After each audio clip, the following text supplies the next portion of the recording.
तेबे एही दिन मिलवाक जाउछि पीएम किसान 20तम किस्ती टंका। तेबे एने आसी बड़ खबर। तेबे 4 मास पूर्ण हेबाक जाउछि किंतु प्रधानमंत्री किसान सम्मान निधि योजनार 20तम किस्ती टंका विषय ए पर्यंत कोनोसी भी खबर नाही।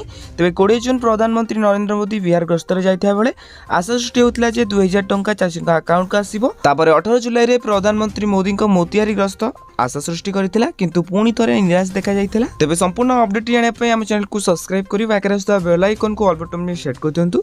आ हो वीडियो जदि आपण मन पे इंफॉर्मेटिव होइते नियत भाबे वीडियो को लाइक करी डिस्क्रिप्शन रे टेलीग्राम चैनल लिंक अछि जाइके आपण मन जॉइन जानतु। तबे आ भितर जुलाई शेष हेबाक जाउछि किंतु प्रधानमंत्री किसान सम्मान निधि योजनार 20तम किस्ती पय चाषी अपेक्षा शेष हो नाही। एबे आशा कराउछि जे 2 अगस्त रे सरकार पक्षरु किछि भल खबर आसी पारे। जदिও ए पर्यंत कोनोसी सरकारी सूचना नाही किंतु जे समीकरण गठन हेउछि ता देखिले एही तारिख रु नै आशा सृष्टि हेउछि। तबे 26 जुलाई सुधा चाषी अकाउंट को 2000 टंकार किस्ती आसीबा कष्टकर कारण प्रधानमंत्री देश रे रहिबे नाही। तबे प्रधानमंत्री नरेंद्र मोदी 23 रु 26 जुलाई पर्यंत ब्रिटेन एवं मालदीव गस्तरे जाउछन्ती। तो एते जणा पड़छि कि जुलाई मास रे पीएम किसान रा टंका मिलिबो नाही। तबे अगस्त रे ही मिलिबाकू जाउछि पीएम किसान रा 20तम किस्ती टंका। तबे सरकार जेते बेले भी तारिख घोषणा करबे आपण मानकु हम जणाइ देबु। तो आपण माने हम चैनल को आस्थिले नियत भाबे सब्सक्राइब करंतु। आउ हो ए वीडियो कोन देखछन्ती नियत भाबे कमेंट बॉक्स रे कमेंट करंतु।